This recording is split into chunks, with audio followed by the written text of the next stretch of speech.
The letter arrived on a Tuesday. Edna Calloway had been awake since 4 in the morning, the way she had been awake since 4 in the morning every day for the past 14 months, lying in the center of a bed that had once felt too small for two people and now felt large enough to swallow her whole. She had lain there in the gray pre-dawn dark, listening to the sounds of the farm the way she always did, the wind moving through the corn stubble in the east field, the creak of the old barn settling on its foundation, the particular silence of a house that used to hold two people and now held one.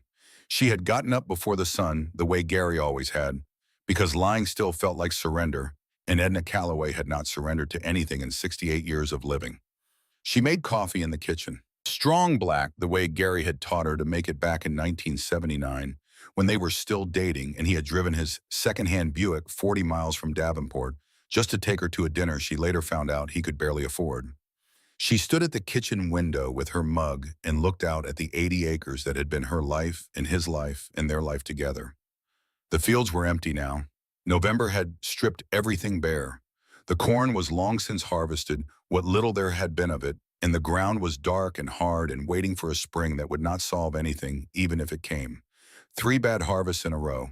That was what the county agricultural report called it, with the flat clinical language of people who documented suffering without feeling it.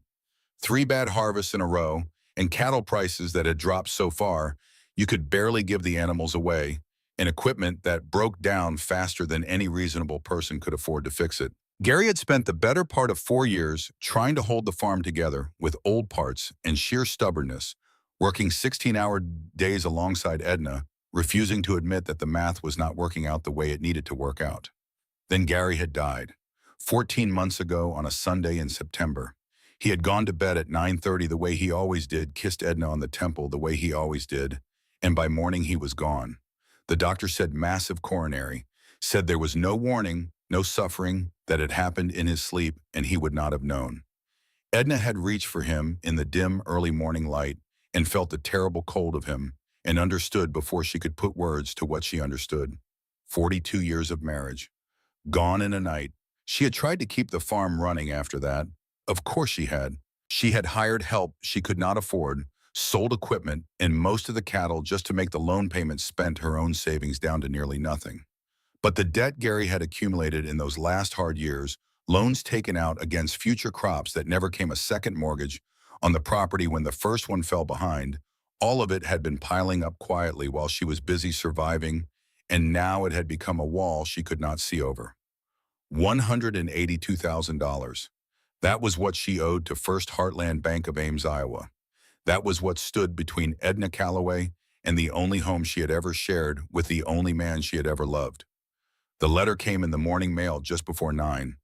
She heard the postal truck on the county road and walked out to the mailbox in her wool coat, the one with the button missing from the left sleeve that she had been meaning to replace since last winter. There were 3 pieces of mail, a seed catalog she no longer had use for, a phone bill, and an envelope from First Heartland Bank with the words "Important Notice" printed on the outside in red. She knew what it was before she opened it. She carried it inside, set it on the kitchen table, poured herself another cup of coffee, and sat down. She opened it carefully, the way she had always opened things that frightened her slowly and with her eyes open rather than in the quick ripping way that felt braver but left you no time to prepare. She read it once, then she read it again. 30 days. The bank was initiating foreclosure proceedings on the property at 4180 County Road, F. Hardin County, Iowa. She had 30 days to make full payment on the outstanding balance or vacate the premises. The language was formal and careful and utterly without mercy, the language of institutions that had stopped seeing the difference between a number on a page and a life built on 80 acres of Iowa soil. Edna set the letter down on the kitchen table and looked at it for a long moment. Then she looked out the window at the farm. The barn Gary had painted red 3 summers ago on a hot July weekend when neither of them had the time for it, but he had said the barn needed painting, and when Gary Calloway decided something needed doing, it got done. The fence line along the east field that he had repaired post by post over 20 years, until it was more his work than the original builders. The old maple tree near the driveway that they had planted as a seedling in the spring of 1983, the year after they bought the property, the year they were still young enough to believe they were building something permanent. She and Gary had wanted children. They had wanted children the way people who truly want something want it, not as an afterthought or a social obligation, but as a deep and physical longing that lived in the chest. It had not happened. The doctors had explanations, as doctors do, but explanations are not consolation, and after the fourth year of trying and two losses that Edna did not let herself think about too often, even now they had found a way to fold their love inward toward each other and toward this farm and toward the life they could build on it. The farm had become their child in some way, the thing they were raising together, the thing they were leaving behind. And now she had 30 days to leave it. Edna Calloway did not cry. She had spent a great deal of the past 14 months crying in the privacy of this kitchen, in the bedroom, in the garden, in the early mornings, when no one could see her, and she had learned that crying, while necessary, did not change the arithmetic. So she finished her coffee. She washed her mug. She went to Gary's desk in the small room off the hallway that he had used as an office, and she began trying to understand the numbers one more time, hoping that some angle she had missed would reveal itself if she looked long enough. It did not. She was still sitting at Gary's desk 2 hours later when she heard a car in the driveway. Bradley Whitmore drove a charcoal gray Mercedes that looked as out of place on County Road F as a concert piano in a feedlot. He was 45 trim, with the kind of haircut that cost money and the kind of posture that came from a lifetime of being the most comfortable person in any room he entered. He wore a navy suit and a tie, the color of old money, and shoes that had been polished that morning and would be polished again that evening, because that was the kind of man Bradley Whitmore was. He had been to the farm once before 6 weeks ago, the first time the foreclosure conversation had become unavoidable. Edna had made him coffee that visit out of the ingrained hospitality of a woman raised on Iowa manners, and she had regretted it afterward because hospitality implied welcome, and Bradley Whitmore was not welcome. She met him at the door before he could knock. "Mrs. Calloway," he smiled. The smile was practiced and not unkind, which was almost worse than if it had been cruel. "I imagine you've received our letter." "I have. May I come in?" She stepped aside. She did not offer coffee this time. He sat at the kitchen table, Gary's table, the one Gary had built from reclaimed oak planks he'd found in a collapsed equipment shed on the far corner of the property, and he set his leather folder down and folded his hands on top of it and looked at her with the particular expression of a man who believes he is being reasonable. "Mrs. Calloway," he said, "I want you to know that this decision was not made lightly at First Heartland. Your situation has been reviewed at every level. We have extended the timeline twice already. The board's patience, Edna said quietly, is a business consideration." Bradley paused. Then he nodded with the grace of a man who could acknowledge an accurate point. "Yes, you are right. It is, and I won't pretend otherwise. But I want to be honest with you, because I think you deserve honesty more than you deserve comfortable language." Edna said nothing. She had learned a long time ago that silence, real silence, the kind you could hold without filling, made people tell you more than questions did. "The property's assessed value no longer covers the outstanding debt," Bradley said. "That's the core of the problem. Even if you sold today in this market with the land values what they are, you would not recover enough to break even. And your income situation," he paused, choosing his words, "is not sufficient to service the debt going forward. You've done everything right within the limits of what was possible. This is not a failure of character, Mrs. Calloway. This is mathematics." "This isn't mathematics," Edna said. "This is my home." "I understand." "No." She said it gently but without room for debate. "You don't." A small silence opened between them. "You have 30 days, Bradley said. He tapped his leather folder. "I would encourage you to use them practically. If there are assets, equipment, vehicles, anything of value, now is the time to liquidate what you can before the bank initiates the full proceeding. You'll keep whatever you sell before the date. After that, everything on the property becomes subject to the bank's inventory." He stood. He straightened his tie. He picked up his leather folder and walked to the door, and Edna followed him because she was a woman who saw her guests out even when they were not guests. At the door he turned. "I'm sorry, Mrs. Calloway, I mean that." She held his gaze for a moment. Then she said, "Good morning, Mr. Whitmore." She watched his Mercedes pull out of the driveway and disappear down County Road F, And then she stood in the doorway for a while longer, looking at the farm in the flat November light, and she allowed herself to feel the full weight of it. Not the grief she usually kept carefully compartmentalized and managed, but the actual weight, the comprehensiveness of the loss, the farm, the memories, the 42 years, the life they had made here together. The full weight of it settled on her chest like something physical, like weather. She went back inside. She had spent the better part of the past 14 months systematically working through Gary's belongings the way you had to after someone died, the long, slow work of going through a life. She had done the barn, the truck, the equipment shed on the south side of the property. She had done his clothes and his books and the shelf in the living room where he kept his automotive magazines, 3 decades of them, in near perfect order. Car and Driver and Road and Track and a long run of Cobra Quarterly that she had never looked at closely enough to understand. She had been avoiding the bedroom, his dresser specifically, the top drawer that held the private accumulations of a LifeWatch wedding ring, the photographs he kept folded in a small stack, because he preferred to hold photographs rather than hang them on walls. She had been circling it for months the way you circled something you knew was going to hurt. Today, after Bradley Whitmore and his charcoal Mercedes and his leather folder, she was finally going to do it. She opened the top drawer.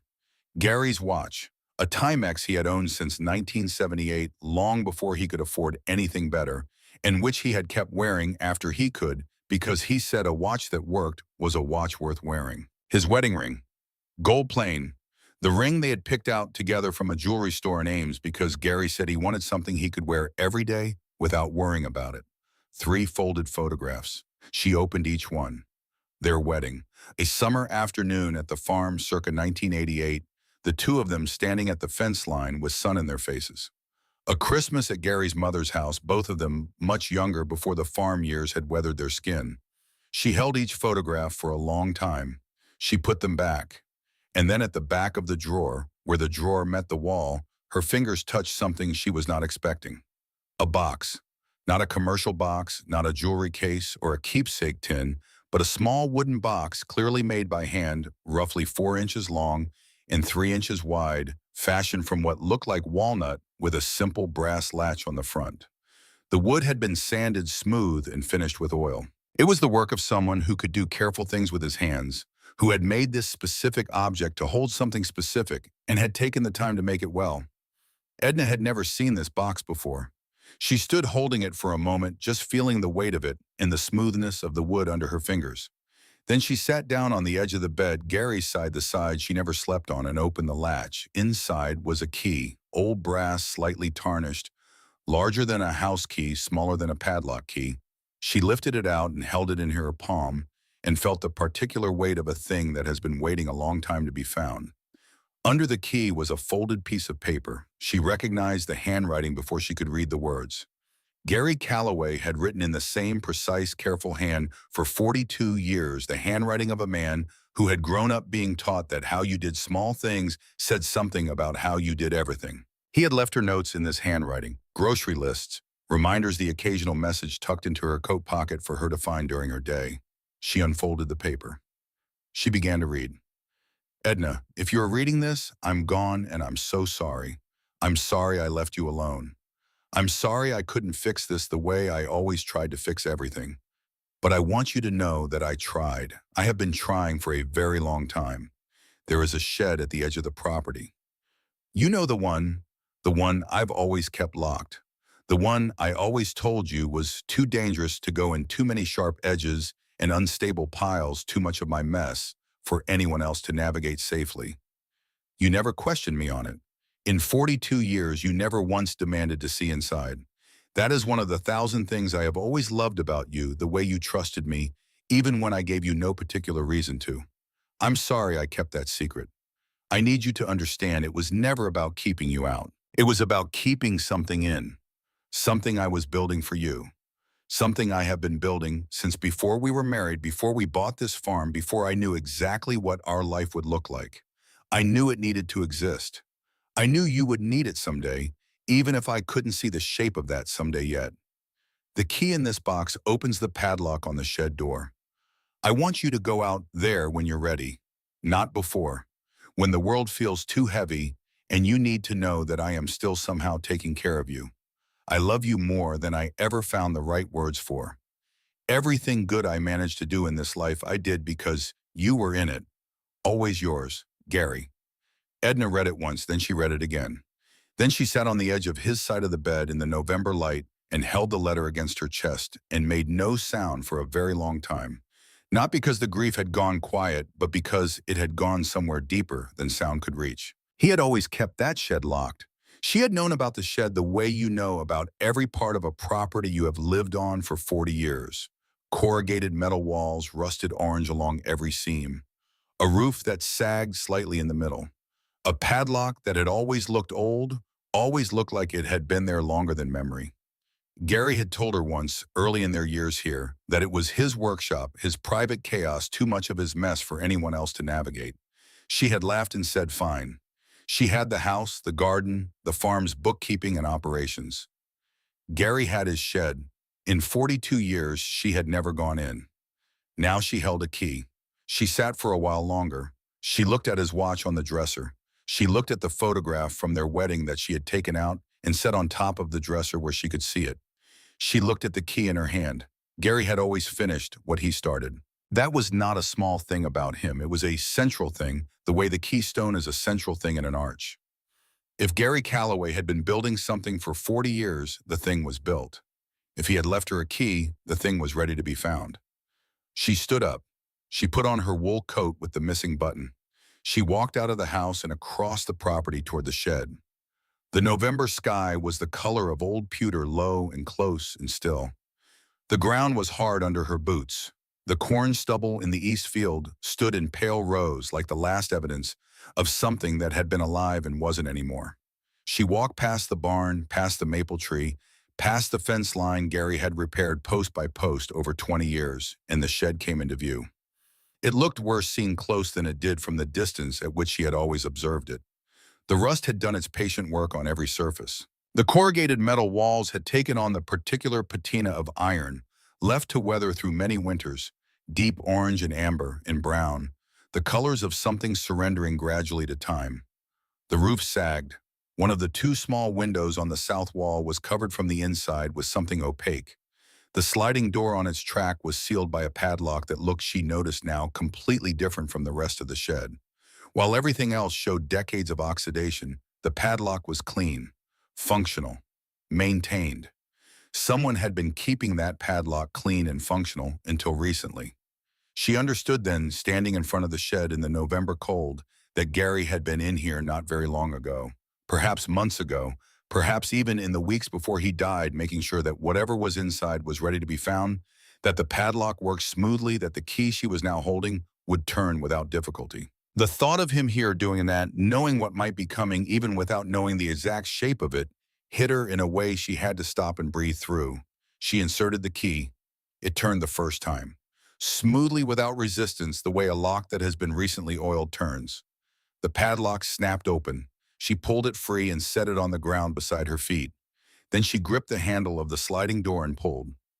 It did not move. She pulled harder, planting her feet, putting her full weight into it. The door groaned, metal grinding against metal rust, flaking free in small orange clouds. It shifted an inch, another inch. She repositioned her hands and pulled again, and this time the door shrieked on its track, decades of rust and cold and stillness, and releasing all at once, and then gave way, suddenly sliding open with a sound like a long-held breath being let out. Darkness inside, complete and solid. The smell reached her before anything else. Not rot, not decay, not the dusty vacancy of an abandoned space. Something else entirely. Oil and metal and leather, and something she could not immediately name, the ghost of chemicals, and craft the particular smell of a space where careful work had been done over a long period of time. The smell of a workshop. Not an abandoned one, a living one, or one that had been living until recently. Edna raised her phone and turned on the flashlight. The beam cut into the darkness, and the first thing she saw was the walls. Not the chaos Gary had described, not the hazardous piles of unsorted equipment and sharp metal he had always used as his reason for keeping her out.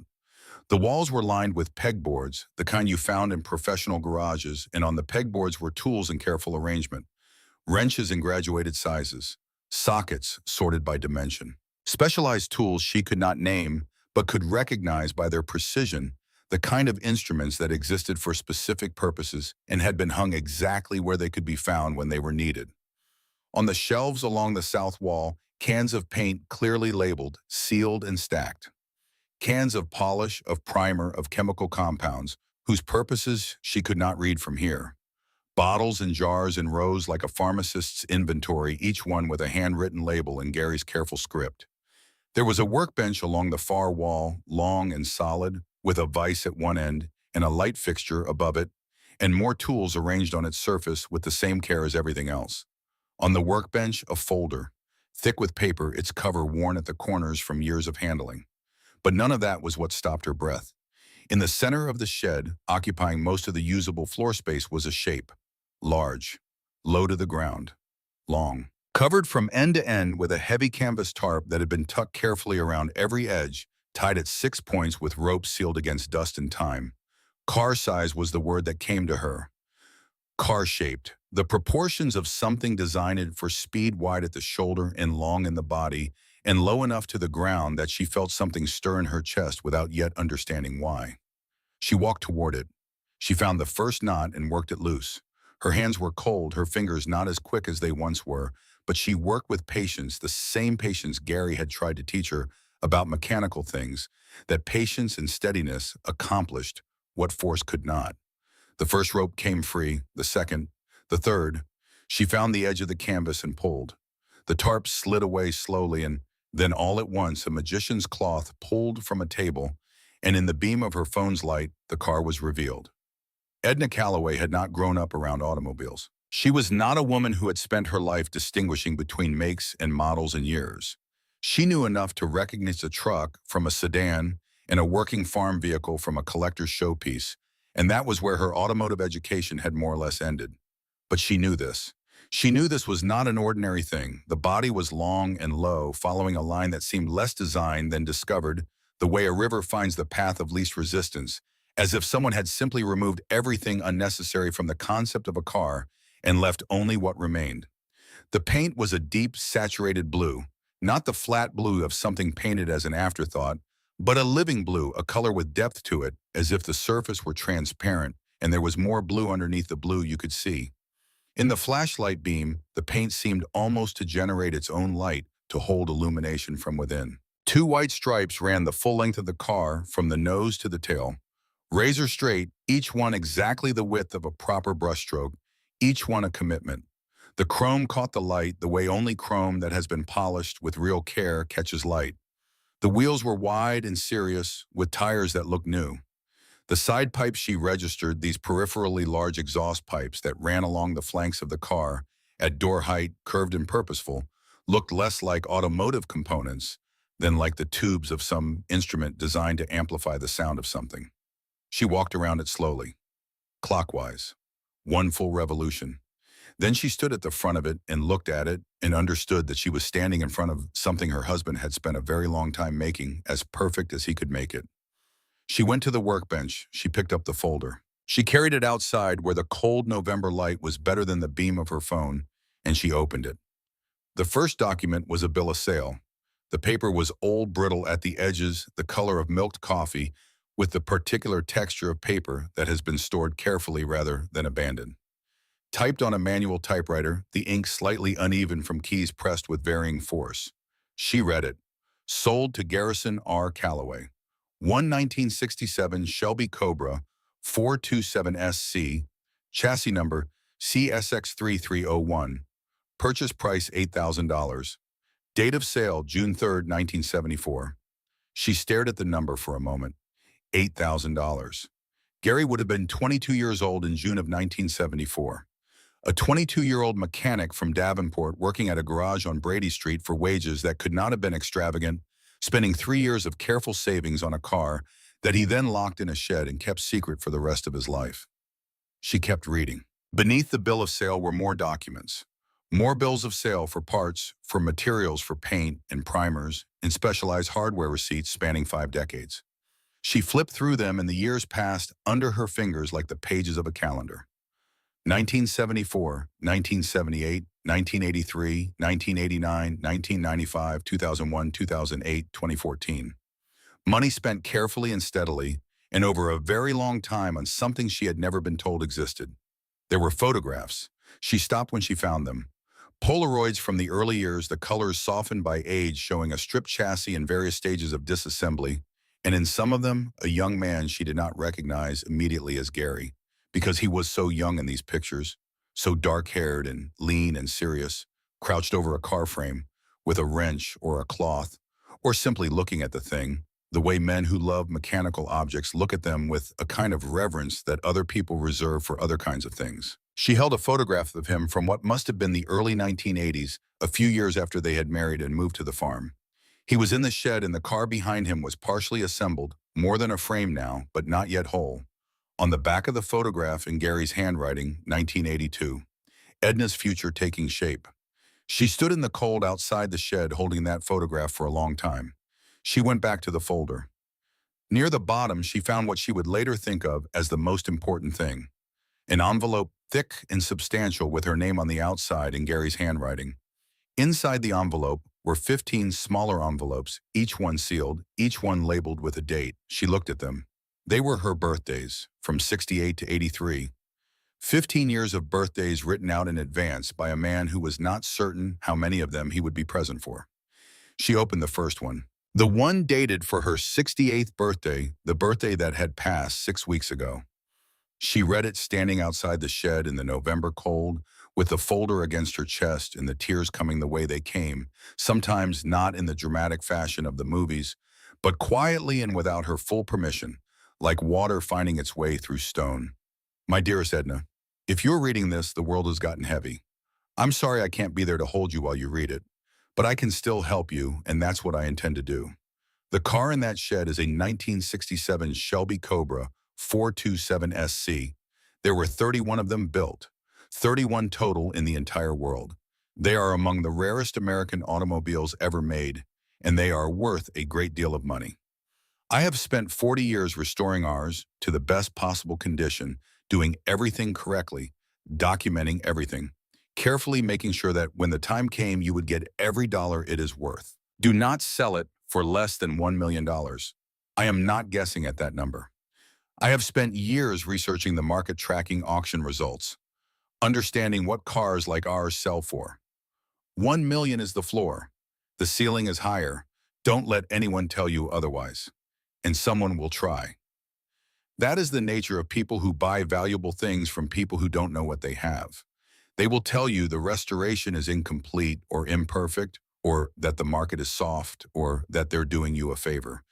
They will lie politely or impolitely, depending on their manners. Don't believe any of them. There is a folder in the shed with everything you need, every document, every receipt, every photograph, every piece of provenance. You have the paper trail for this car going back to the day it left the factory. That documentation is part of the value. Guard it carefully.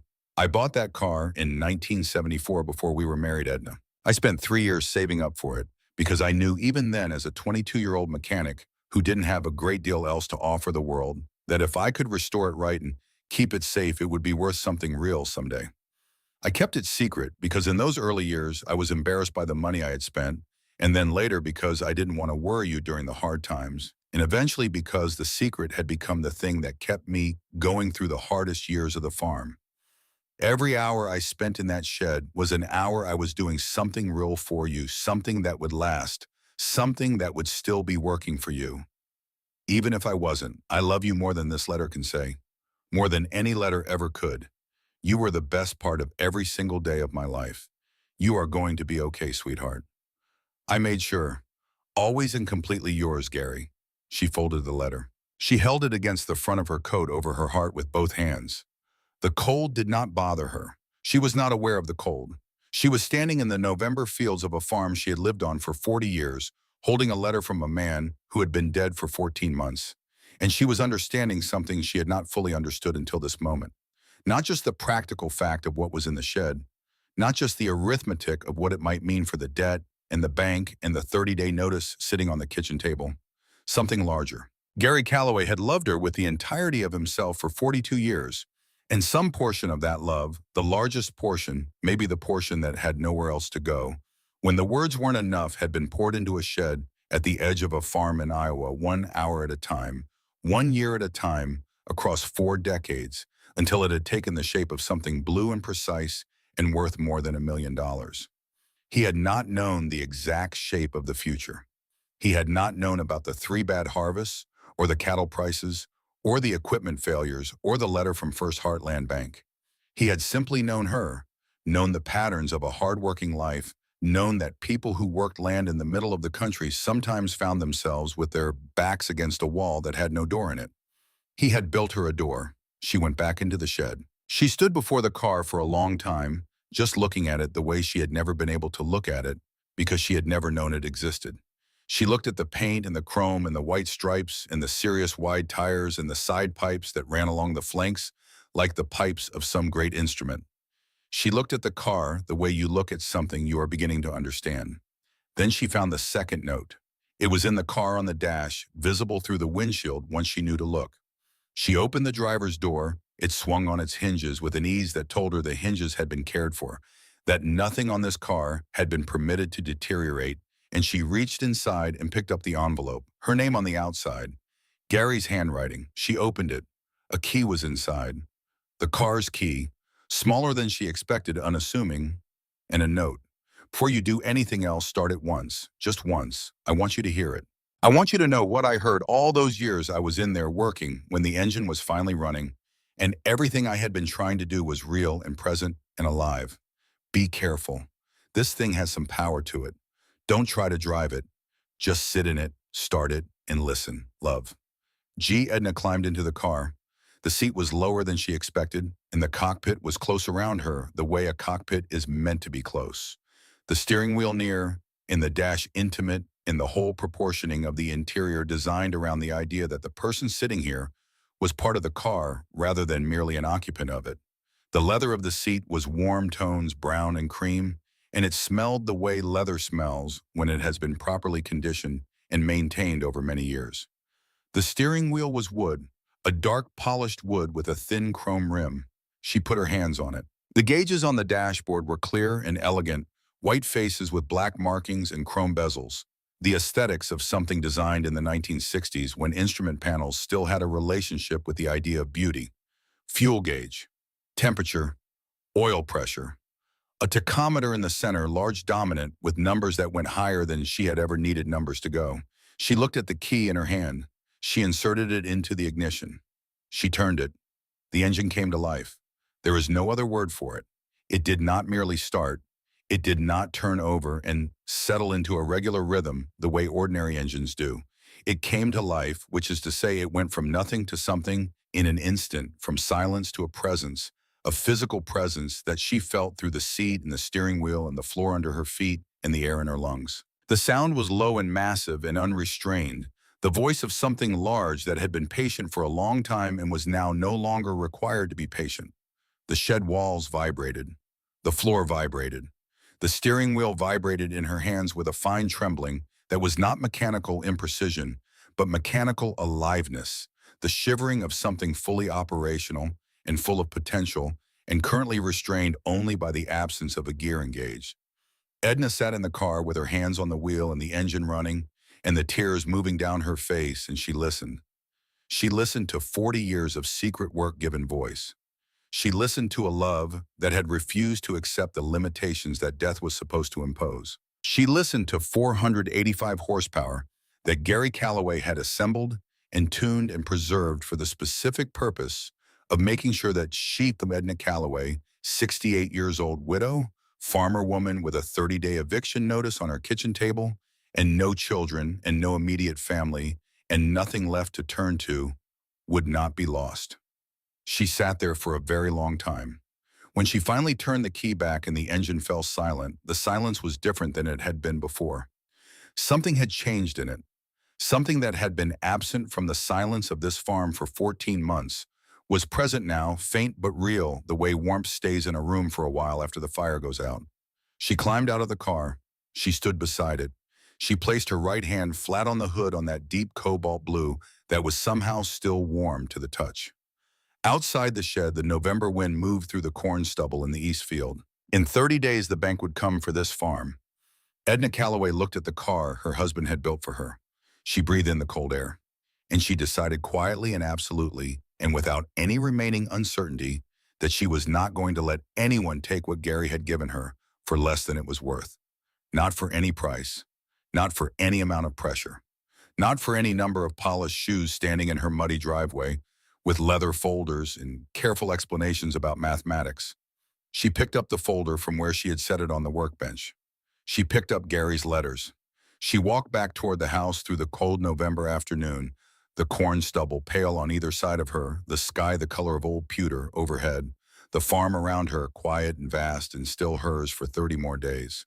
She had work to do. Edna did not sleep that night. She had expected not to. She had lain down at 10 o'clock out of the discipline of a woman who knew that rest was a practical requirement and not a luxury. But by 10:30, she was back at the kitchen table with Gary's folder open in front of her and the laptop he had bought her 4 years ago warming under her palms. The laptop was a source of ongoing negotiation between herself and technology. She used it for the farm's bookkeeping, for email, for the occasional search when she needed information she couldn't find in the county library. She was not what anyone would call fluent in it, but she was not incompetent either, and what she lacked in speed she made up for in patience. And patience, as Gary had spent 40 years demonstrating, was capable of accomplishing almost anything. She opened the browser and typed Shelby Cobra 427 SC auction results. The results came back in seconds. She began reading. She read for 3 hours. She read auction house reports from Barrett Jackson and R.M. Sotheby's and Mecum. She read collector forums where men who clearly knew a great deal about these cars discussed values and provenance and restoration quality with the precision of appraisers. She read a long article from a magazine called Automobile Quarterly about the history of the Shelby Cobra program, the 23 cars and the 31 cars, and the specific rarity of the 427 SC variant, the semi-competition cars, the street legal race cars built in numbers so small that the entire production run would fit in a modest parking lot. She found auction results going back 15 years. She made notes on a legal pad in her own handwriting the way she had always made notes when she was trying to understand something complex. 2019 CSX3 28742 7SC sold at Barrett Jackson, Scottsdale. Price $1,210,000. 2021 CSX3 29442 7SC documented provenance sold at RM Sotheby's, Amelia Island. Price $1,485,000. 2022 X3 301. She stopped. Her hand stopped moving on the pad. She leaned closer to the screen. CSX3 301 was Gary's car. Her car. The car in the shed. There was a listing for it. Not an auction result, but an inquiry. A note in a collector's forum dated April of 2022, 7 months before Gary died. Someone asking whether anyone had information on the whereabouts of CSX 3301 last documented owner. 1974, believed to be in private hands somewhere in the Midwest, not seen publicly in nearly 50 years. Gary had been alive when this was posted. Gary had been in that shed in April of 2022, finishing the last details of a 40-year restoration. And somewhere out in the world, people who knew about these cars had been looking for this specific one. She sat back from the laptop. She thought about Bradley Whitmore in his Navy suit, telling her that the kindest thing she could do for herself was to accept that this chapter was over. She thought about the arithmetic he had laid out for her, the mathematics of inevitability, the practiced sympathy of a man who made his living from the distress of other people's circumstances. She thought about Gary's letter. Don't let anyone tell you it's worth less. They will try. Don't believe any of them. She picked up her pen and wrote at the top of the legal pad in letters large enough that she would see them every time she looked at the page, $1 million is the floor. Then she went back to reading. By 2 in the morning, she had a working education in the market for Shelby Cobras. Not an expert's education, not the kind that came from years of handling these cars and knowing their histories from the inside, but the kind that comes from a practical intelligence applied to a concrete problem over several focused hours, and it was enough. It was enough to know what the car was worth and why, enough to understand the documentation Gary had compiled and what it meant in the language of collectors and auction houses, enough to recognize the difference between a fair offer and a predatory one. She closed the laptop at 2:15. She went to bed. She slept 4 hours, which was more than she expected. In the morning, she went back to the shed. She spent the full daylight hours going through everything Gary had left. She read the restoration journal from the beginning, all 40 years of it, sitting on his workshop stool with the journal in her lap and the car beside her. She read about the engine rebuild in 1992 and the bodywork completed in stages across the 1990s and early 2000s. She read about the search for period-correct materials, the correspondence with parts suppliers and restoration specialists across the country, the long, patient process of making every component of the car exactly what it would have been when it left the factory in 1967. She read the technical entries with a new understanding, the understanding of someone who had spent the previous night researching what these details meant and why they mattered. Original specification leather, period-correct paint mixed to the original formula, engine rebuilt to factory tolerances with documentation from a certified shop. Every modification, every deviation, every compromise noted and explained, and in most cases resolved before the journal's final entries. Gary had been meticulous in a way that went beyond care. He had been meticulous. The way a person is meticulous when they understand that the quality of what they are doing will protect someone they love, when every decision is weighted not just by craftsmanship standards, but by the knowledge that this work, this specific work, will someday stand between a person they cannot bear to imagine suffering and the thing that is trying to make them suffer. She found the price research he had done, printed pages clipped together in the back of the folder from auction houses and collector publications. He had been tracking values for years. The most recent printouts were from the spring of 2022. Barrett Jackson results, R.M. Sotheby's results, Moats and Gary's handwriting in the margins still appreciating. Documentation is key, condition premium significant, floor holding above 1 million for documented examples. He had known exactly what he was leaving her. Edna spent 2 full days with the folder and the journal and the car before she made any calls. On the third morning, she called Norma Beckett. Norma had farmed the adjacent property for 20 years. She was 65 and had the particular kind of toughness that came from working land in the Midwest for most of an adult life. The toughness that had nothing to do with hardness and everything to do with endurance. She had brought food over 3 times in the weeks after Gary died, had offered help with the farm that Edna had accepted once and declined twice, and had known Edna well enough to know when to stay and when to leave, and when to simply knock on the door and check. Edna told her about the car. There was a pause on the phone. Then Norma said in the tone of a woman recalibrating an entire framework, "How long did you say he worked on it?" The journal goes back to 1974. Another pause. "Lord Gary." "I know." "And Lee," Norma stopped, started again. "You know Lee photographs these cars for the auction houses. That's most of her work out of Chicago." Edna had not known this. She had known Lee Beckett since Lee was 12 years old, had watched her grow up on the adjacent farm and leave for college in Champaign and eventually settle into a life in the city. She knew Lee worked with cars in some capacity. She had not known the specifics. "Could you ask her to call me?" Edna said. Lee called that same evening. She listened without interrupting while Edna told her what was in the shed, what the car was, what the documentation showed, what Gary's research had found about the current market. When Edna finished, Lee was quiet for a moment. "Mrs. Calloway," she said, "CSX 3301 has been on a lot of people's radar for a long time. That car has been missing from documented records since 1974. I have clients who would want to know about it." "I don't need clients yet," Edna said. "I need to understand what I have." "You need Patricia Moore," Lee said. "She's the curator of the automotive collection at the Heritage Museum in Chicago. She's the most knowledgeable person on Shelby documentation in the Midwest. If anyone can give you an honest assessment of what that car is worth and what your options are for selling it, it's her. She'll give me an honest number." "She'll give you the real number," Lee said. "And Mrs. Calloway, someone is going to try to give you a very different number first. That's what I want you to be ready for. When word gets out that you have a Cobra, and it will get out before you expect it to." "Someone already tried," Edna said. "The bank's vice president. He came out here 3 days ago. He offered me something in the range of 75,000. The silence on the other end of the phone had a quality to it. For a 427SC, Lee said finally. That's what he suggested. Mrs. Calloway, Lee's voice had gone very careful and very clear. I want you to write down everything he said. Exactly what he said when he said it, who was there. Write it all down tonight. Edna had already written it down. She had written it down 2 days ago in a new notebook she had labeled Cobra Sale Log. On the first page, the first entry, Bradley Whitmore's name and the date and the figure he had mentioned and the exact words he had used to diminish the car's value. I have it, she said.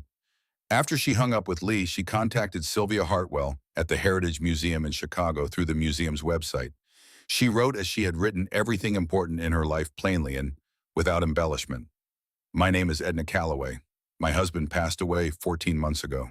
He spent 40 years restoring a 1967 Shelby Cobra, 427SC chassis, CSX 3301. He left it to me. I need to understand what I have and what my options are for selling it properly. Can you help me? She sent the message. She went to bed. At 7:15 the following morning, her phone rang. A Chicago area code she did not recognize. Mrs. Calloway, this is Sylvia Hartwell from the Heritage Museum. I received your message last night. A brief pause. CSX 3301 has been a ghost in the Cobra community for 50 years. I want you to know that if this car is what you're describing, this is not a small matter. This is a significant find. Can I come see it? When, Edna said. Tomorrow, if that works for you. She arrived in a rental car the next morning. She was in her early 50s, practical clothing, no jewelry to speak of, carrying a canvas bag that turned out to contain a camera and measuring instruments in a notebook with a spine worn soft from use. She shook Edna's hand at the door with a grip that meant something and looked at her with the straightforward assessment of a person who dealt in facts. They went to the shed. When Edna rolled the door open and the morning light came in, Sylvia Hartwell stopped walking. She stood at the threshold for a long moment, looking at the car, not speaking.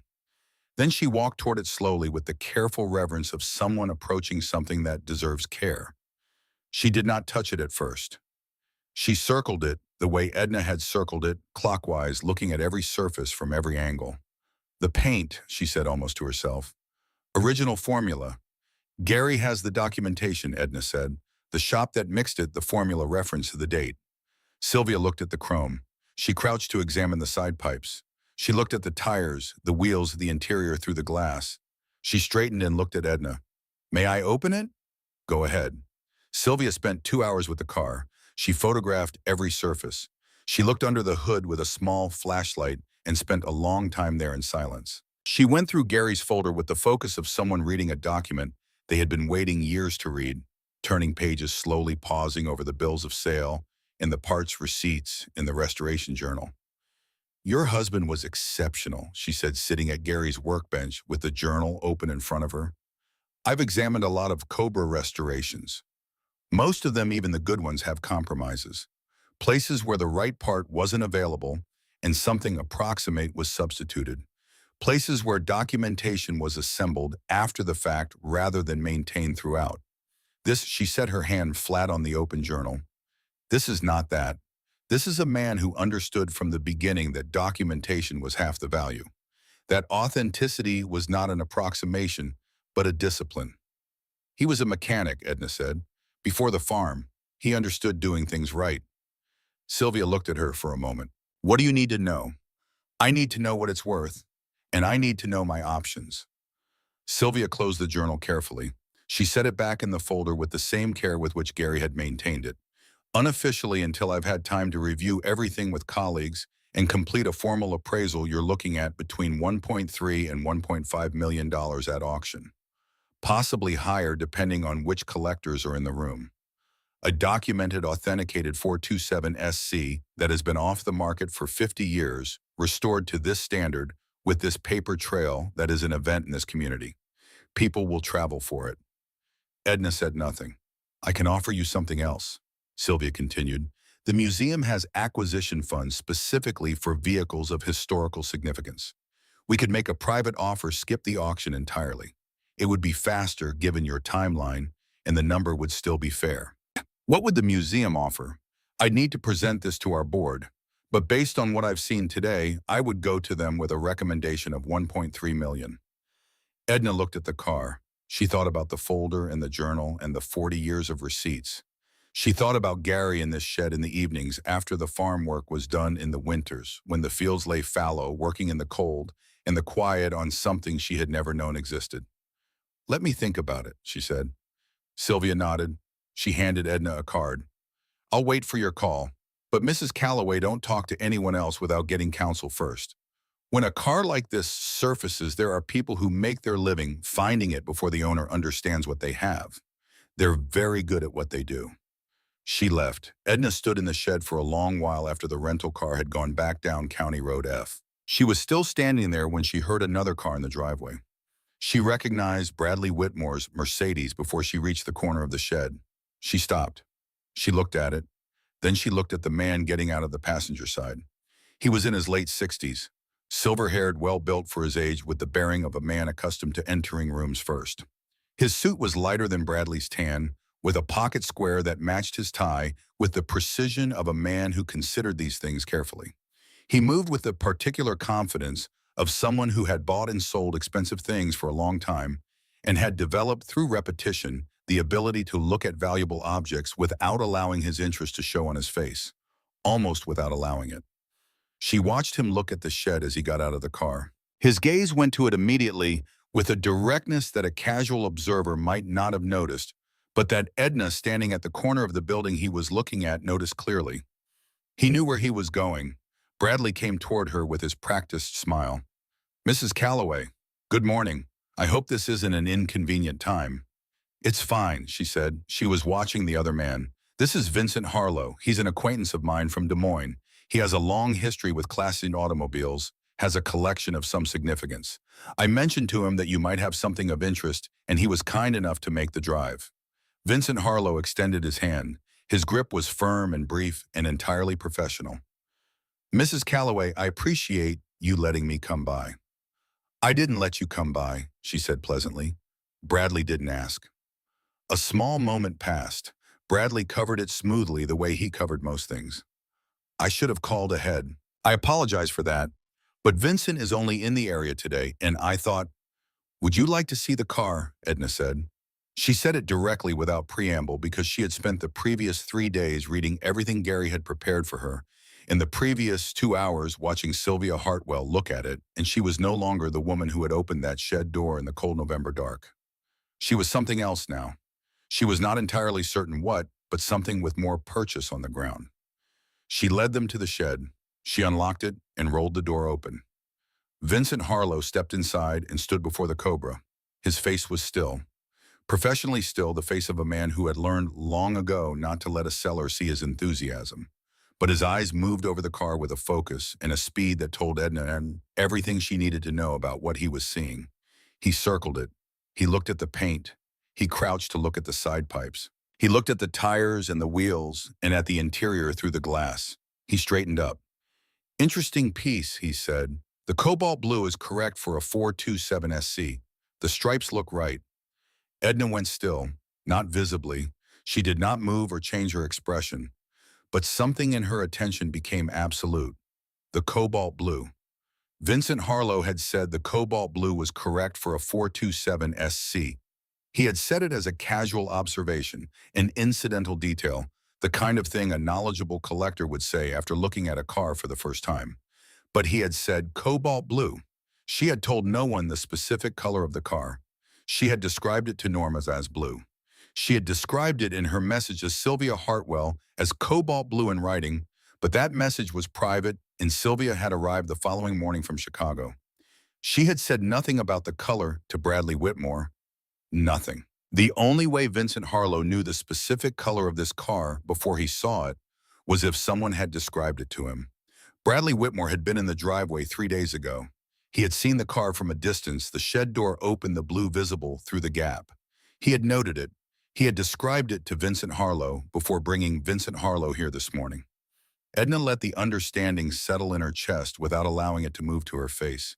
She kept her expression the same, politely attentive, the expression of a woman hearing an assessment of her late husband's property. She reached for Gary's folder on the workbench. Vincent turned to Bradley and then back to the car. He walked along its length again, studying it.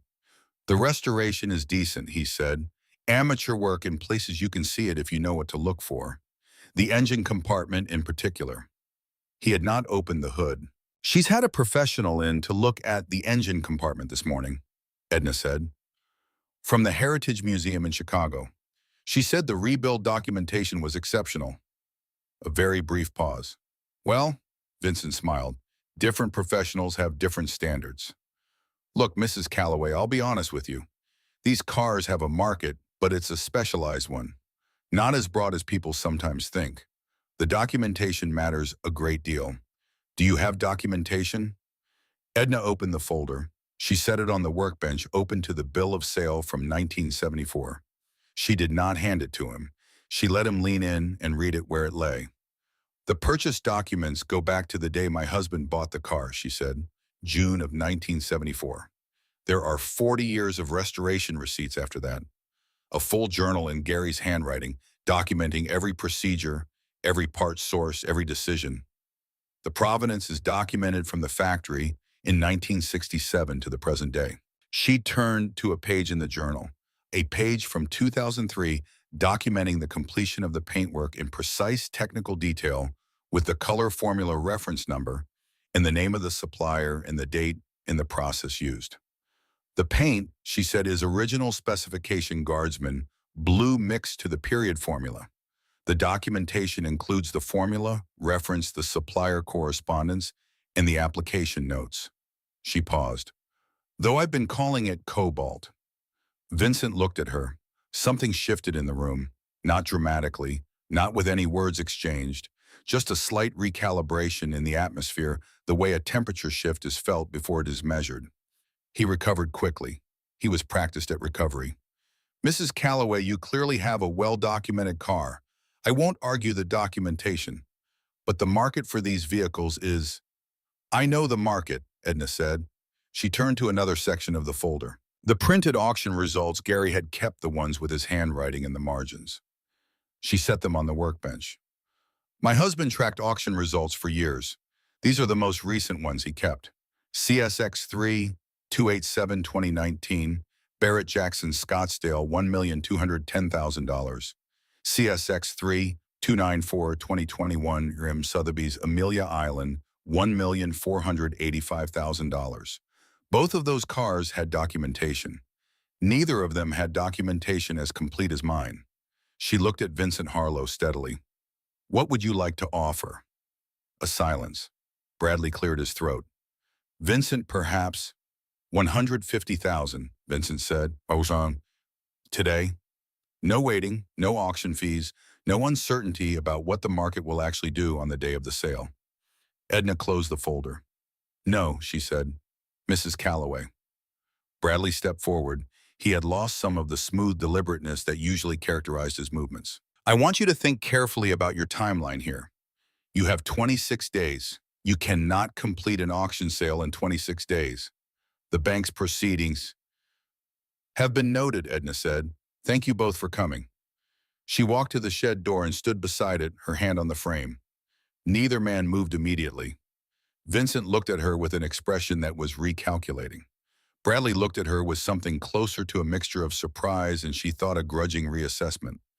"You're making a mistake," Vincent said, not unkindly, the way a man says it when he means it as information rather than as threat. "My husband spent 40 years making sure I wouldn't," Edna said. They left. She watched the Mercedes go down County Road F and disappear around the curve where the county road met the state highway. Then she went inside. She opened the notebook labeled Cobra Sale Log. She wrote Day 3, Vincent Harlow, Des Moines, accompanied by Bradley Whitmore. Offered $150,000. Declined. Harlow referenced cobalt blue before entering shed color, not disclosed to Whitmore or Harlow by me. Source of information, Whitmore described car to Harlow prior to visit. She wrote it all down in her clear, careful hand. Then she called Lee Beckett. He mentioned the color, Edna said, cobalt blue, before he'd been inside. A pause. "You're sure you hadn't mentioned it?" "Certain." Lee was quiet for a moment. That means Whitmore has been feeding him information. That's not an accidental meeting, Mrs. Calloway. That's a coordinated approach. I know what it is, Edna said. I need to know what to do about it. You need to move faster than they expect you to. Have you spoken to Sylvia? She was here this morning, 1.3 million private sale to the museum. That's a fair number, more than fair for the timeline you're working with. Lee paused. What are you waiting for? Edna thought about it. She was not certain in that moment what she was waiting for. Not more money. The number was what Gary had said it would be. Not more certainty. The documentation was complete, and the assessment had been given by someone whose expertise she trusted. I need a few more days, she said. She spent those days reading the rest of Gary's restoration journal. Not the technical entries this time, but the personal ones. The passages that appeared between the records of procedures and parts, the entries that began with dates and wandered into something other than mechanics. October 1997. Edna asked me again today what I'm working on in the shed. I told her the usual, just old equipment, too messy for anyone else. She laughed and said she believed me. She believes me because she trusts me. I don't deserve that trust for keeping this from her, but I intend to earn it. Every hour in here is me earning it. March 2004. Had a bad year on the farm. Edna didn't sleep right for 2 months from the worry. I spent more time in the shed than I should have probably. But when I'm in here working, I can feel myself doing something real for her future, something the weather can't touch, something the cattle prices can't touch. It helps. November 2014. Turned 62 last month. Legs aren't what they were. Take longer to get up off the floor after lying under the car. But the work is close to finished. A few more years at the most. I used to worry about running out of time. I don't worry about it the same way anymore. I think I'm going to make it. She read each entry slowly. She was on the third day sitting in the shed in the late afternoon with the journal open in her lap in the car beside her in the fading light when her phone rang. She did not recognize the number. Iowa area code Ames prefix, she answered. Mrs. Calloway. The voice was a woman's businesslike, with the cadence of someone accustomed to delivering information efficiently. My name is Deborah Ellsworth. I'm a paralegal with First Heartland Bank's legal department. I'm calling to inform you that the bank has initiated a formal asset review under the terms of the outstanding mortgage agreement.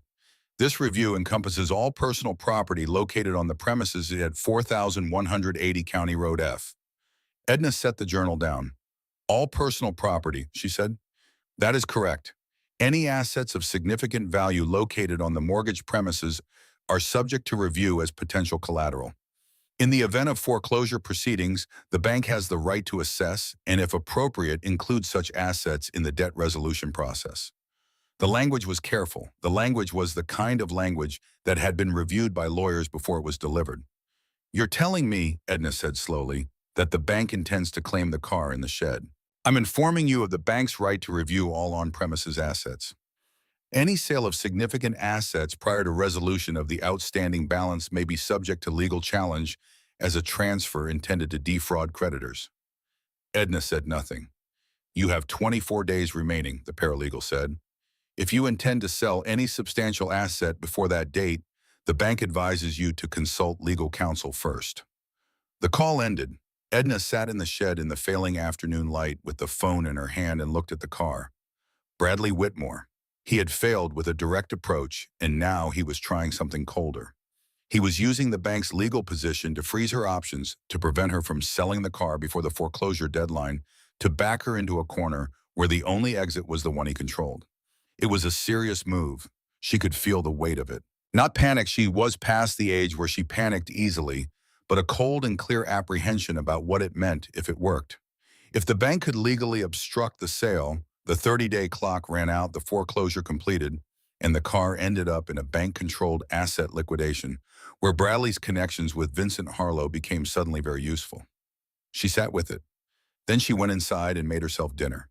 She made the kind of dinner Gary used to make when he had been working in the shed, and came in laid eggs scrambled with whatever was in the refrigerator toast, from the heel of a loaf coffee, even though it was evening, because sometimes a person needed coffee in the evening, and there was no one left to have an opinion about it.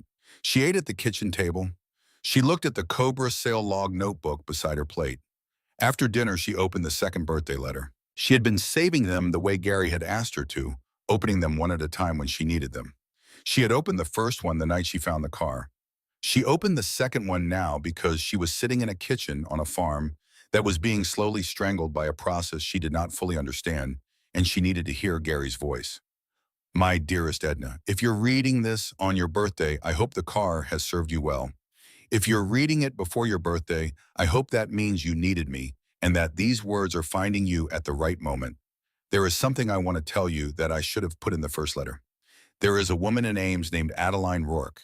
She is an attorney who specializes in asset protection and debt resolution. I found her through a referral in 2019, and I met with her twice that year and once in 2020. I explained our situation in enough detail for her to understand it. I paid her a retainer $2,000, which I saved from the extra mechanical work I did for neighbors over the course of 2018 and 2019. I told her what the car was and what it was worth, and that my wife might someday need legal help protecting it. She has been waiting for your call since 2020. Her number is on the back of this letter. I know you, Edna. I know that if someone is trying to take this legally, you have probably been sitting with it for too long already by the time you read these words. That is the thing I love about you. You think things through. But this is a case where thinking quickly matters more than thinking thoroughly. Call Adeline Rourke. Tonight if you can. She will know what to do. I made sure she knew what to do. I'm still taking care of you. Always yours, Gary. Edna turned the letter over. On the back, in Gary's handwriting, Adeline Rourke in Galloway, Ames. A phone number. She looked at the clock on the kitchen wall. 8:47 in the evening. She picked up her phone and dialed. It rang 4 times. She was composing a message for voicemail when the line opened. This is Adeline Rourke. A woman's voice. Strong and unhurried, the voice of someone who answered her phone at 8:47 in the evening without sounding as though she found it unusual. Mrs. Rourke.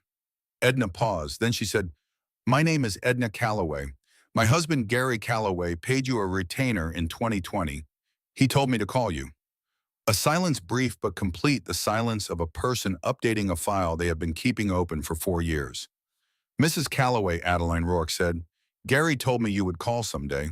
I'm glad you did. She paused. Tell me what's happening.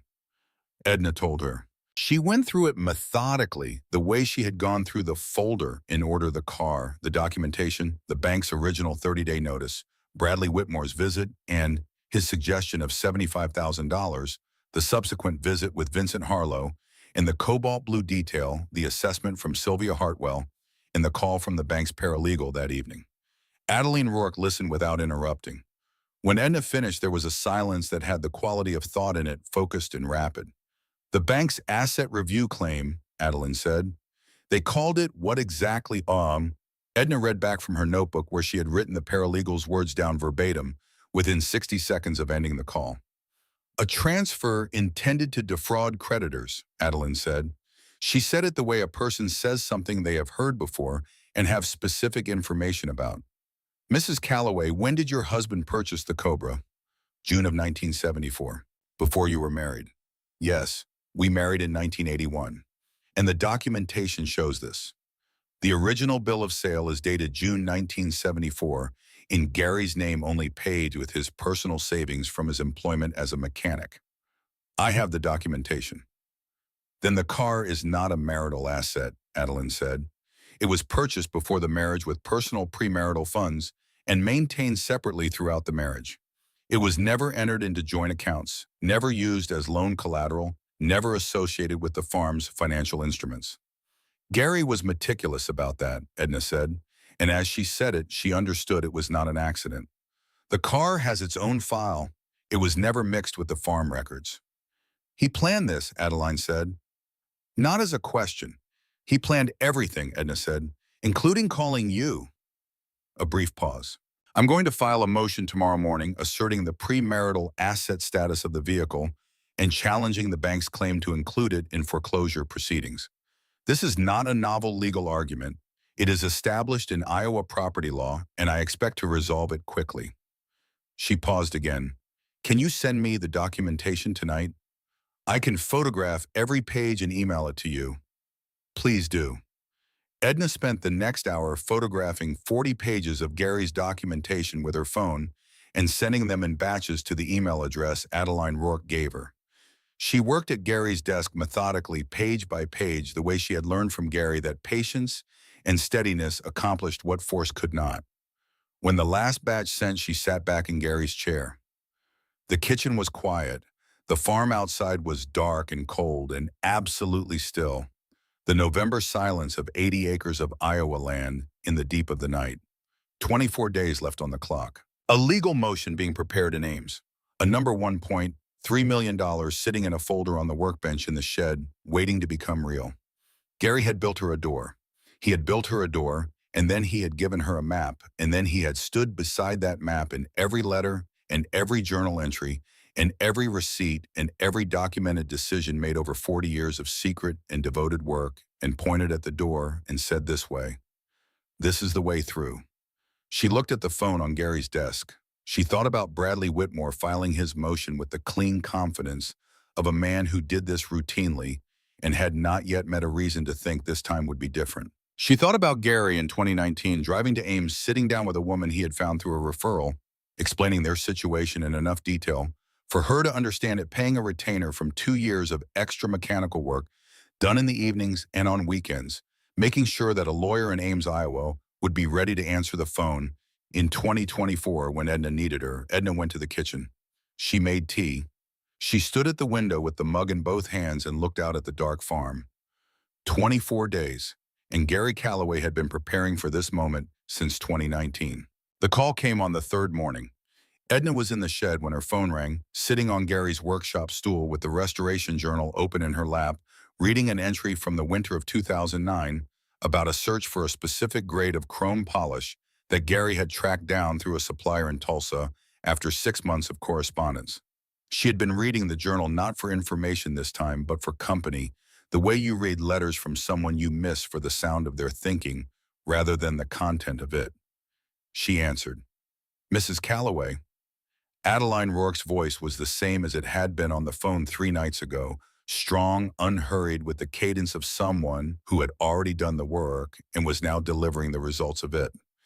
"I've heard back from First Heartland's legal counsel." Edna closed the journal. "And they're withdrawing the asset review claim." A brief pause, not for drama, but for the natural rhythm of information being delivered accurately. "The premarital asset argument holds without qualification. The Cobra was purchased in 1974 with Gary's personal funds documented, thoroughly maintained separately throughout the marriage, and never entangled with the farm's financial instruments. First Heartland has no legal basis to include it in the foreclosure proceedings, and their counsel knows it. They backed down this morning." Edna sat for a moment in the quiet of the shed. The car was beside her, cobalt blue in the morning light that came through the open door, the chrome catching the low angle of the November sun, the way it always caught light, holding it and giving it back warmer than it arrived. "How long did it take them?" she asked. "Once I filed the motion, 71 hours. 71 hours. Bradley Whitmore had built his strategy on the assumption that Edna Calloway did not have a lawyer. That a 68-year-old widow on a failing farm in Hardin County, Iowa, facing foreclosure and acting alone, would not have access to someone who could counter a legal maneuver with a better one. It was a reasonable assumption. It was the assumption a careful and experienced man would make about a woman in her position, looking at her circumstances from the outside. He had not known about Gary.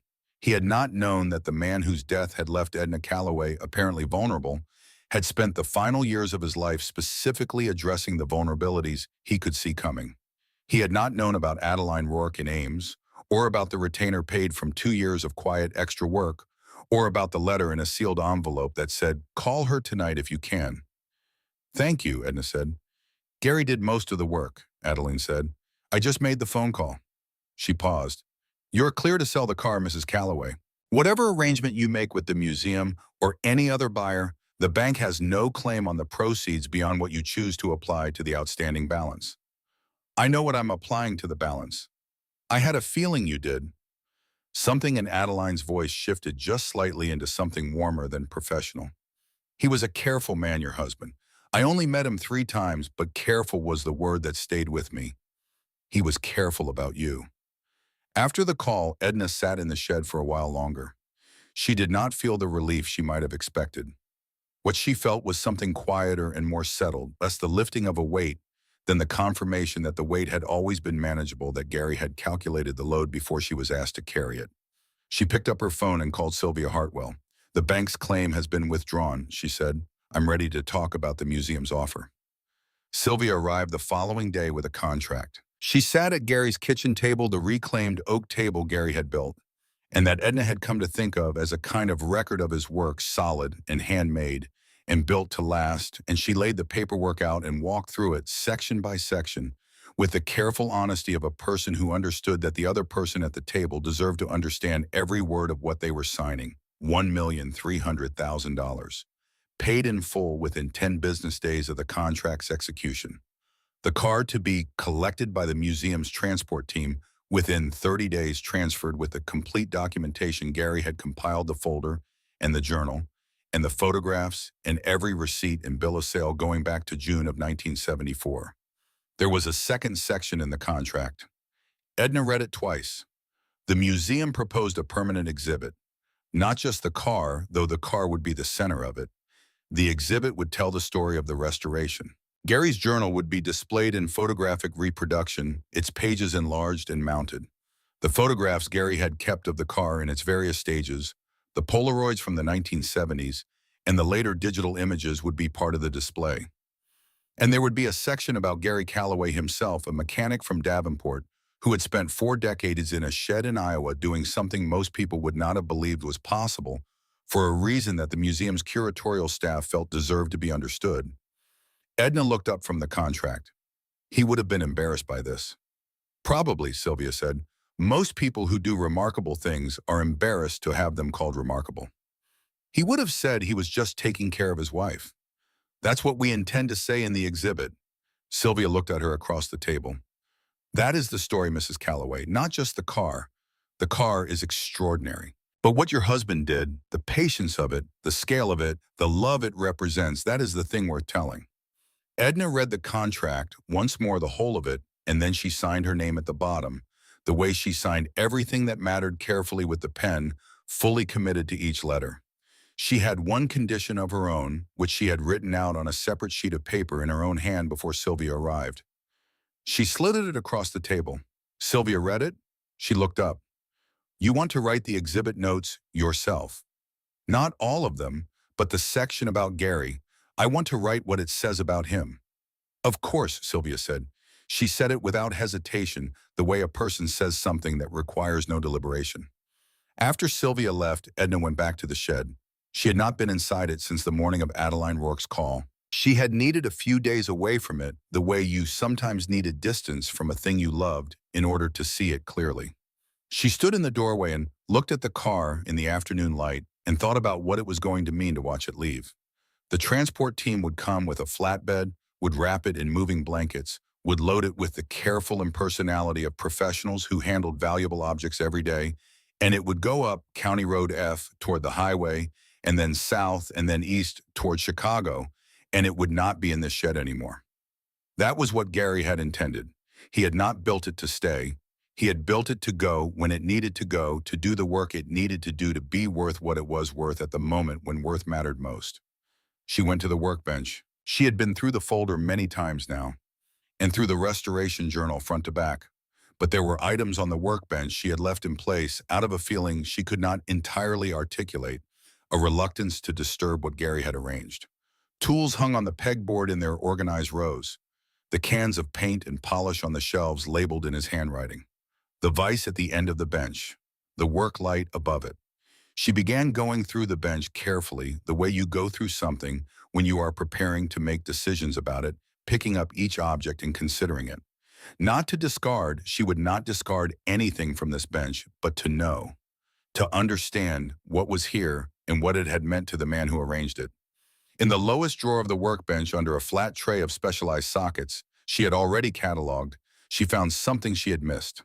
A book. Not a folder, not a binder, but a book, a bound journal with a dark green cloth cover, worn soft at the corners, its spine showing the multiple cracks of something that had been opened and closed many hundreds of times. On the inside front cover in Gary's handwriting, personal, not the restoration. The other thing, she carried it to the stool and sat down and opened it. The first entry was dated September 1982, not 1974 when Gary had bought the car, not the beginning of the restoration. September 1982, 1 year after they had married and bought the farm, the first year of what would become their life here. Edna, she read, I'm starting this because I don't know what else to do with it. The feeling, I mean. There's too much of it for a person to just carry around without it going somewhere. So I'm putting it here, she read slowly. The entries were not long. Some were a single paragraph. Some were only a few sentences. They came in no predictable rhythm. Sometimes 3 entries in a month, sometimes nothing for 6 months, sometimes a year would pass between pages. But they went forward. They went forward for 40 years in Gary Calloway's careful handwriting, the same handwriting that had documented the Restoration Journal, but turned inward towards something the Restoration Journal had only occasionally touched. He wrote about her, not in the abstract, not in the way of someone composing for an audience, in the specific and observational way of a man who paid close attention to a single person over a very long time and kept a record of what he saw. October 1982. Edna was up before me again this morning. I found her standing at the kitchen window with her coffee looking out at the east field. I asked her what she was thinking about. She said she was thinking about what it was going to cook like in spring. We've been here 8 months. The farm is still more problem than possibility. But she's already thinking about spring. That is the thing about her. She is always thinking about spring. March 1989. Bad month for money. We've been careful, but careful isn't always enough. I came in from the shed last night, and she was at the table with the account books, and she looked so tired. I wanted to tell her, I wanted to say there is something in the shed that will make this not matter someday. But she wouldn't want that. She wouldn't want me carrying that for her. She'd want to know now and worry now and plan now, and I can't let her do that because what's in the shed isn't ready yet, and if it isn't perfect, it isn't worth enough, and if it isn't worth enough, it won't solve the problem, and she deserves to have the problem solved completely when the time comes. So I said nothing. I made her tea.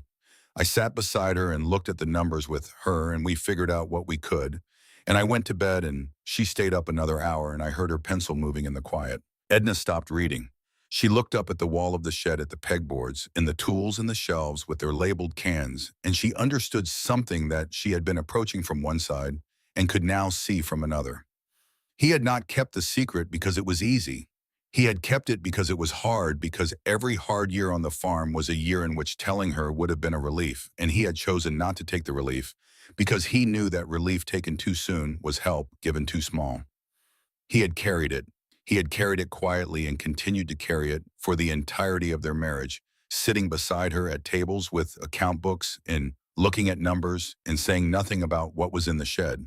She kept reading. June 1997. Lee Beckett is 12 years old, and she came over to the fence today while I was fixing the gate post. She wanted to know what was in the shed. I told her it was my mess. She looked at the shed for a long time, the way kids look at things that interest them with their whole face.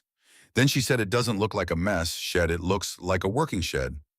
I asked her what the difference was. She said a mess shed doesn't have a good lock. Edna almost smiled. February 2003. I am 51 years old and I have been keeping a secret from my wife for 29 years. I used to think that was a long time. It doesn't feel like a long time anymore. It feels like the length of something that needed to be exactly this long. The car is getting close. Another few years on the paint, in the interior, in the documentation, and it will be ready. I think about what her face will look like when she opens the door, and I can't hold the thought very long, for it does something to my chest that is too large to be comfortable. She read through the 2000s and the 2010s. The entries changed as Gary aged. The handwriting was the same, but something in the rhythm of the sentences slowed, became more considered, the way a man's speech slows when he has been thinking about something long enough to know exactly what he means. August 2018. My heart has been doing something it shouldn't. Irregular. The doctor has a name for it and a set of recommendations, and I'm following the recommendations because I need more time. The restoration is not finished yet. 3 years at most, I think. Maybe 2 if I work consistently. I haven't told Edna about the heart. She would worry, and there is nothing she could do with the worry, and I need her to let me work without the weight of her watching me for signs that I'm failing. I am not failing, I am finishing. November 2020, I called Adeline Rourke in Ames today. She confirmed the retainer is in place and she understands the situation. If something happens to me before the car is sold, Edna will have what she needs. The car is done. The documentation is complete. The folder is ready. The birthday letters are written. Everything is in order.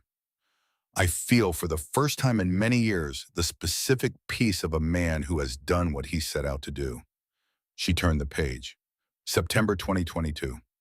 2 months ago, I thought I might not make it to write this. The heart episode in July was serious. I was hospitalized for 4 days. I did not tell Edna the full details of what happened, and I do not intend to. What I intend to do is finish this journal, put it in the drawer where she will find it when she clears the bench, and then go on living as long as I am able to live.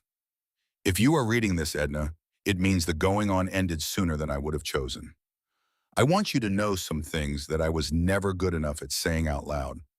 40 years in that shed.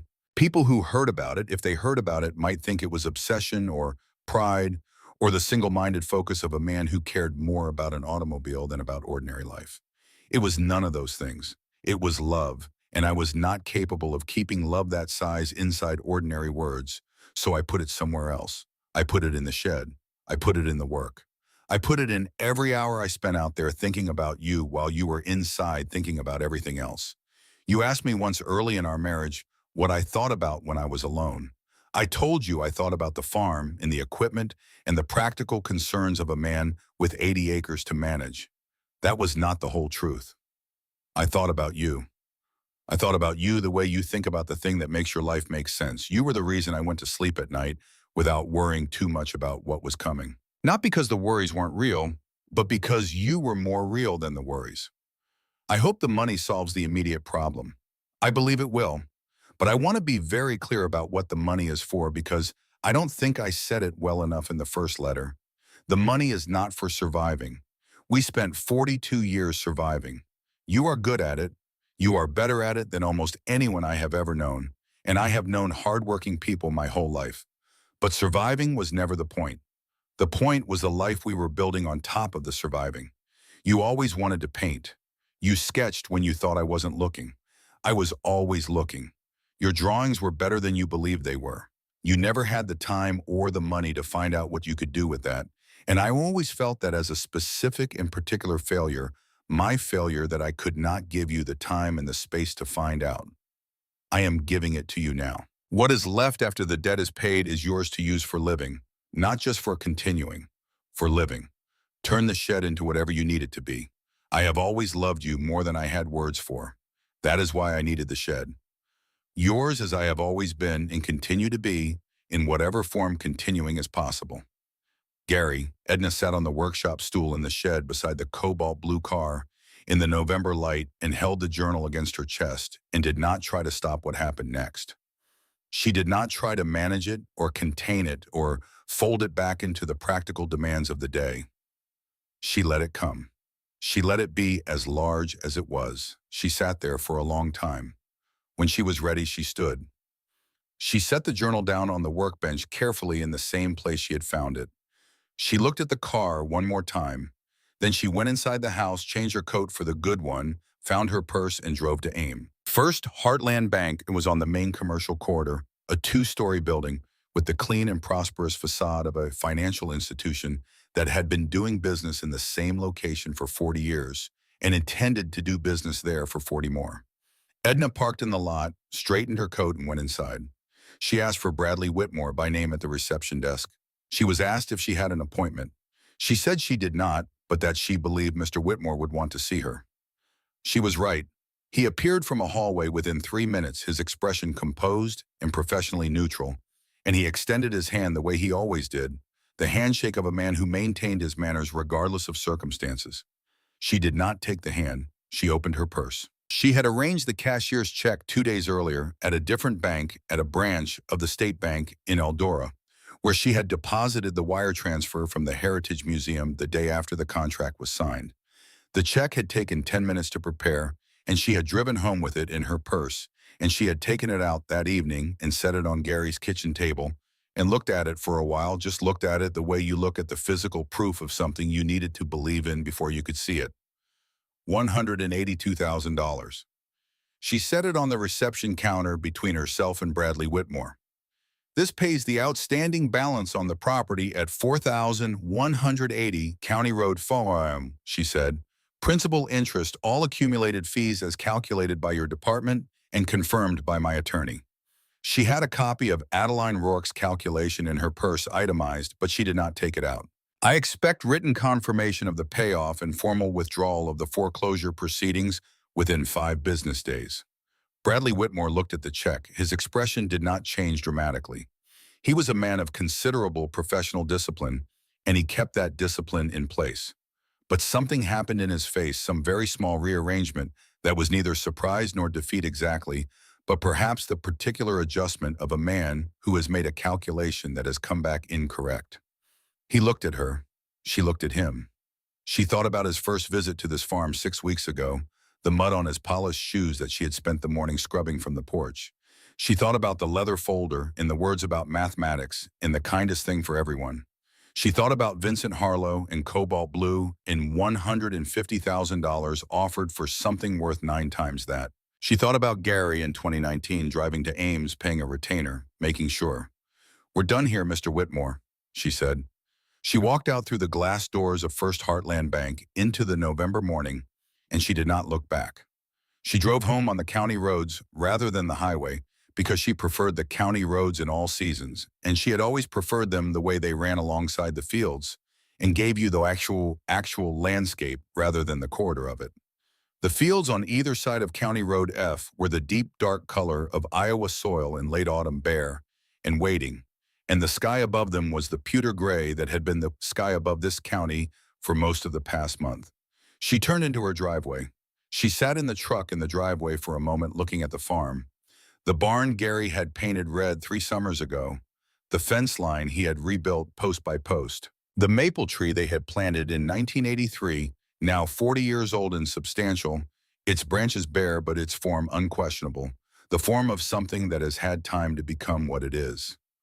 The farm was hers, entirely and without dispute hers for the first time in several years, without a weight on it that could take it away.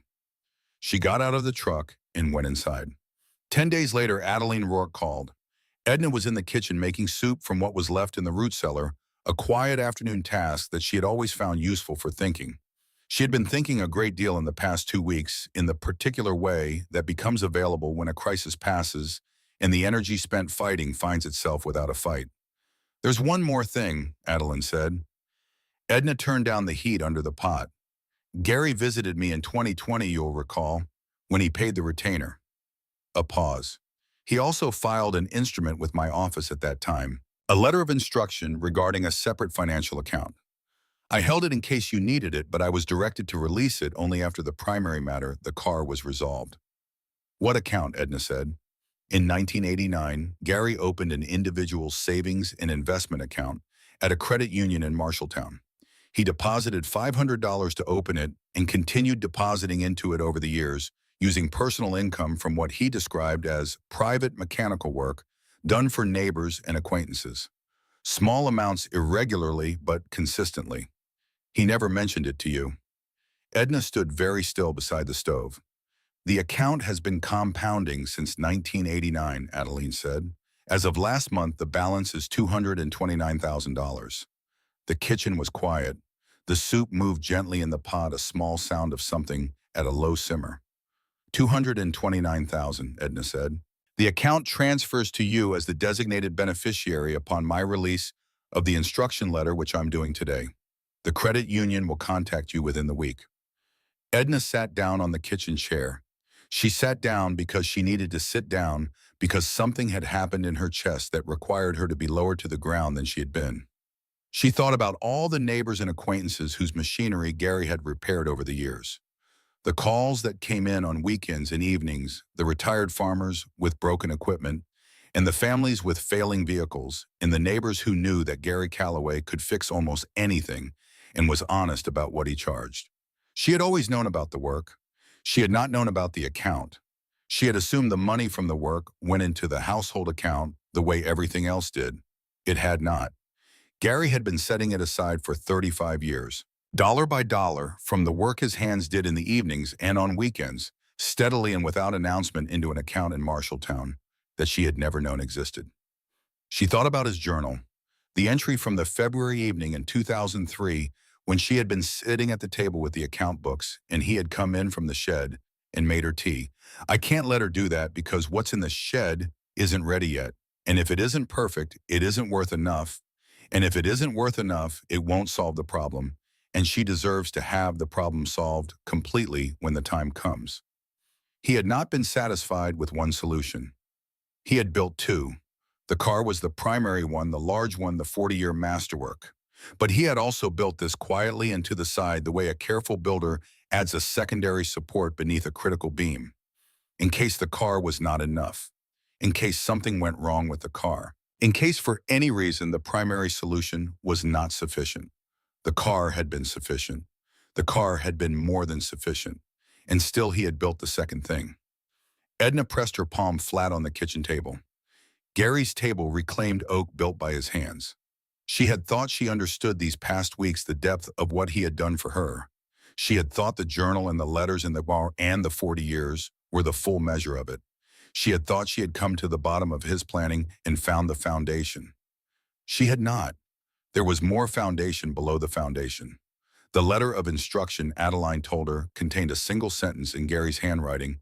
For whatever Edna decides to do with the rest of her life, she'll know. She'll know. He had not specified.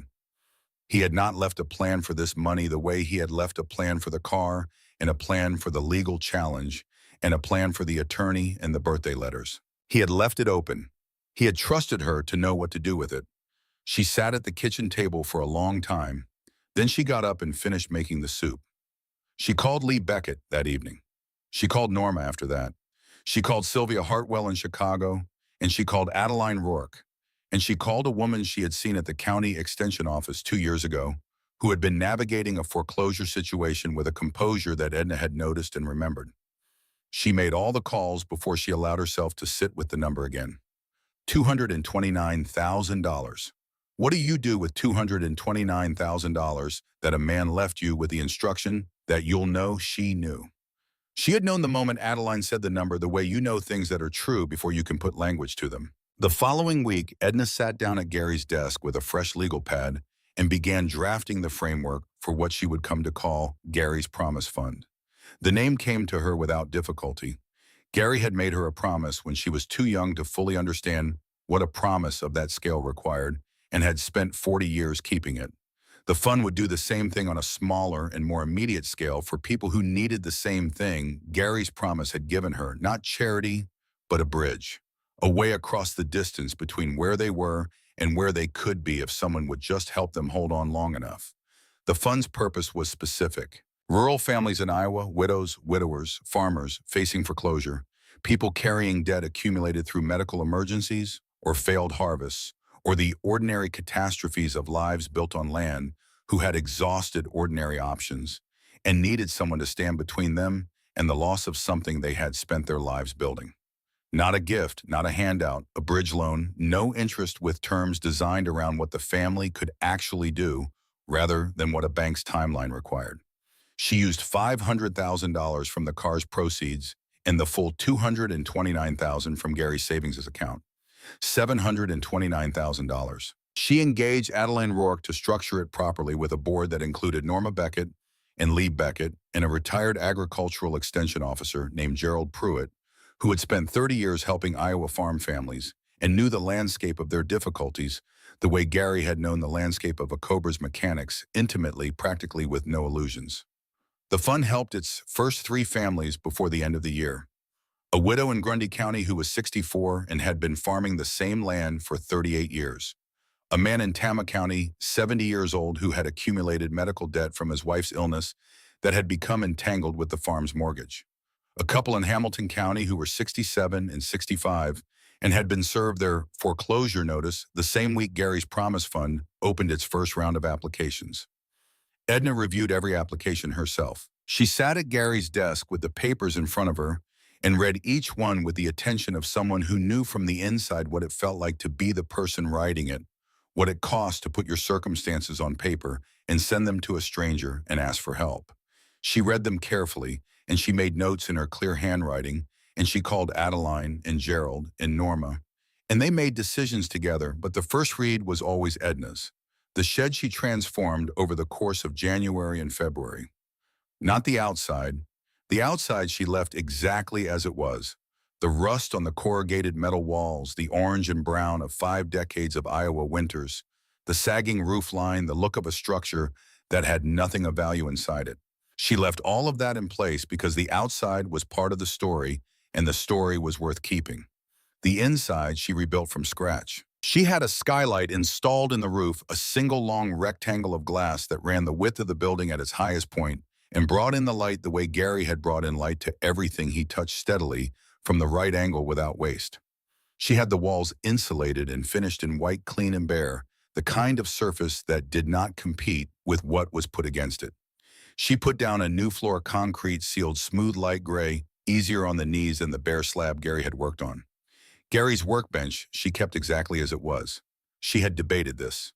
She had considered whether to remove the bench and replace it with something suited to a painter's needs, a storage system for canvases, a different kind of workspace. She had looked at this bench for a long time at the vise and the tools on the pegboard, and the old work light, and the way everything was arranged with Gary's particular care, and she had understood that removing it would be a kind of subtraction she was not willing to make. The bench stayed, the pegboard stayed, the tools stayed on their hooks in their organized rows.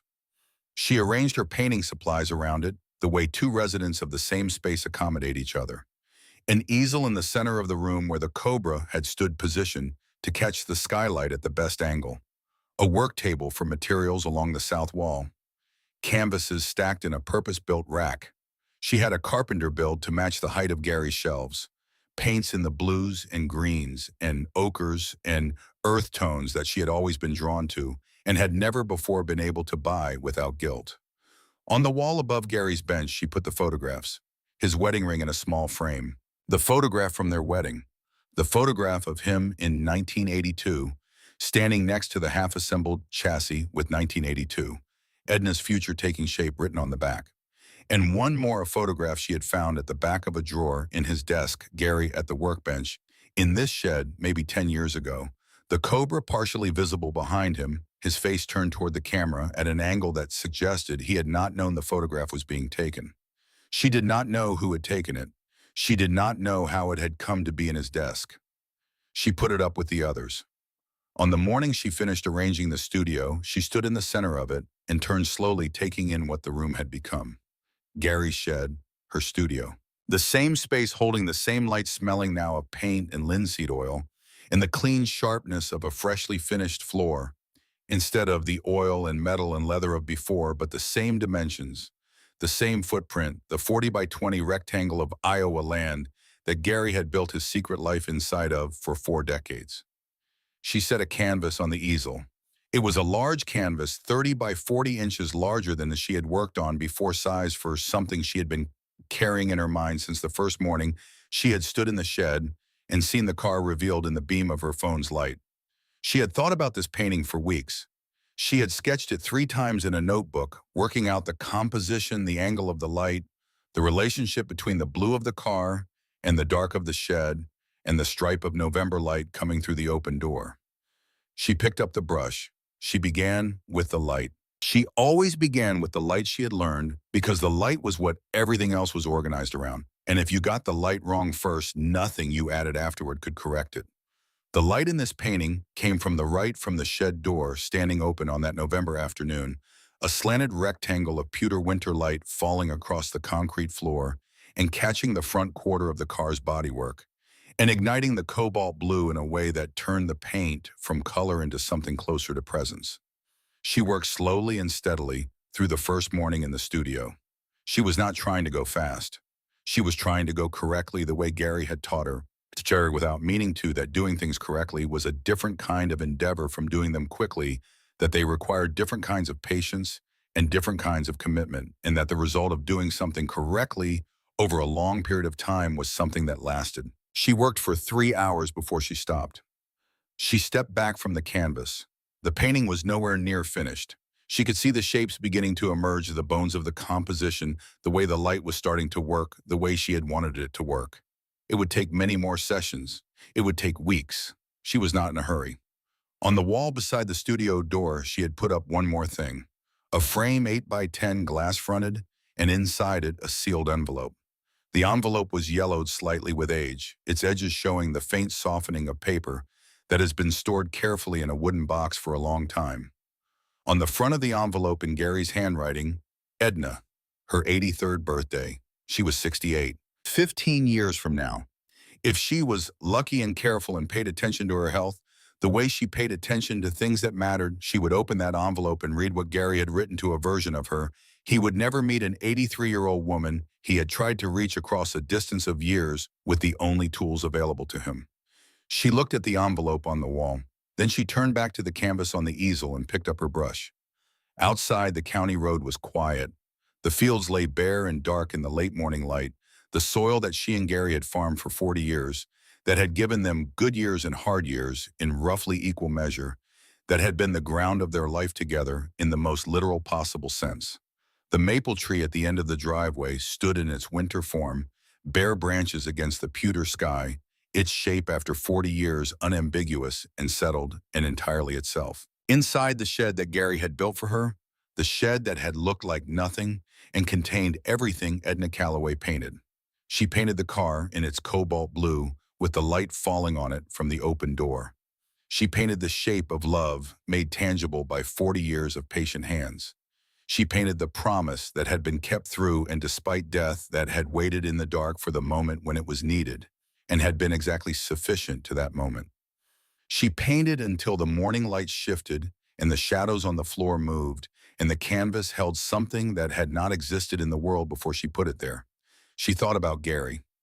Not with grief, though grief was still present, would always be present, had simply found its proper place in the arrangement of things rather than occupying the whole of it. She thought about him the way you think about someone who is not gone so much as present in a different form, the way the warmth stays in a room after the fire goes out, the way 40 years of careful work stays real in the objects it produced and the life it protected, and the woman who stood in the middle of it all, brush in hand, knowing herself held. Outside, the winter fields waited for spring. Inside, there was light and work and the specific peace of a person doing exactly what they were meant to do.